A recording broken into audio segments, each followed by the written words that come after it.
AITA for not cutting off my mom after my daughter's death. So, here's the backstory. About a year ago, my world turned upside down when our 2-year-old daughter drowned in my mom's pool.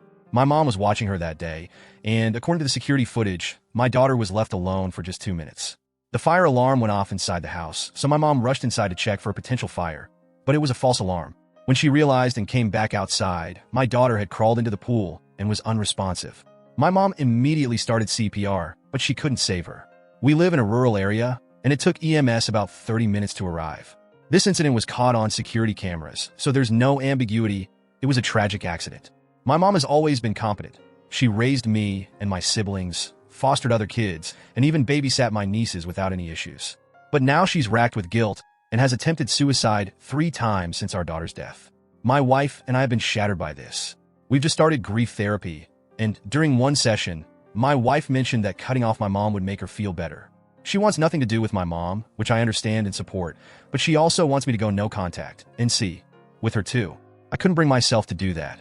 I just don't see it as fair to cut off my mom for something that was a heartbreaking accident. I fully respect my wife's decision to avoid my mom, but I haven't pushed her to reconnect, and I'm not asking her to change her stance. Things blew up last night when my wife saw me shopping online for a birthday gift for my mom. She got really upset, and it turned into another argument about cutting her off. I explained, again, why I couldn't do it, despite understanding her pain. My wife feels betrayed, saying that by staying in touch with my mom, I'm betraying her and our late daughter. She gave me an ultimatum. Either I cut my mom off, or she would file for divorce. She said, "It's me or her." I tried to reason with her, but she left that night, packing a bag and going to a hotel. I don't want to lose my wife, but I also can't abandon my mom, who's drowning in guilt and remorse. Legally and in my heart, I don't believe my mom did anything wrong. She's also suffering from the trauma of this accident. I fear that losing me would push her over the edge, and I can't handle the thought of her attempting suicide again. I'm stuck between my wife, who's grieving and angry, and my mom, who's devastated and on the brink. I've been accused of choosing my mom over my wife and daughter, and I'm at a loss. AITA for refusing to cut my mom out of my life. Update. After my wife left for the hotel, I spent the whole night replaying everything in my head. I tried to put myself in her shoes, imagining the agony of losing a child and feeling like the person responsible is still in my life. I get why she's furious. This isn't just about a fight. It's about the raw, unfiltered pain of losing our little girl. But at the same time, I also see my mom's side. She's not some careless person who shrugged off her duties.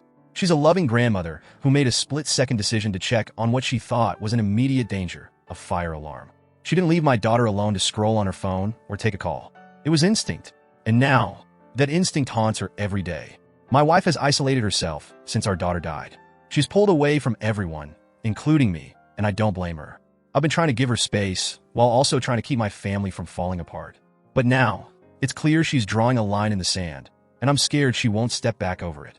In therapy, my wife said that when she looks at my mom, all she sees is the woman who let our daughter drown. She doesn't see the loving grandma who baked cookies, played dress-up, or was always there for us. And honestly, I get that. The accident overshadowed everything. But what do? My mom's been there for me my entire life. She's always been my rock, and now she's completely shattered. She's living in her own personal hell, and I'm one of the few people keeping her going. She stopped eating, lost a ton of weight, and even the slightest mention of our daughter sends her into a breakdown. I know my wife is suffering, but my mom is too, in her own devastating way. Cutting her off feels like I'd be condemning her for something she already can't forgive herself for. She's paying for that mistake every single day. It's like I'm being asked to hold a trial where there's no winning, only more loss. The ultimatum my wife gave me is burning in my brain. It's me or her. The thought of losing my wife terrifies me. But abandoning my mom could destroy her completely, and honestly, I don't think I could live with that either. Since my wife left, I've been trying to reach out, but she's not answering my calls. She's made it clear that if I don't choose, she'll make the choice for me. I feel paralyzed by the weight of this decision. My therapist says I need to set boundaries, but how do you set boundaries with grief? How do you tell your heart to stop loving your mom because of a tragic accident, or stop loving your wife because she's in unimaginable pain? I keep replaying the what-ifs over and over. What if I had told my mom not to take her eyes off our daughter, no matter what? What if the fire alarm hadn't gone off? What if I could convince my wife that my mom didn't do this on purpose, that she's punishing herself enough already? This is eating me alive. I don't want to lose my wife, and I don't want to push my mom over the edge. My family is broken, and I don't know how to fix it. I've read every message, every word of advice people have given, and it's like trying to navigate a storm without a compass. I feel like no matter what I do, I'm going to lose someone I love. So, Reddit, am I the asshole for not cutting off my mom? Or am I just a son trying to keep his family from crumbling even more than it already has?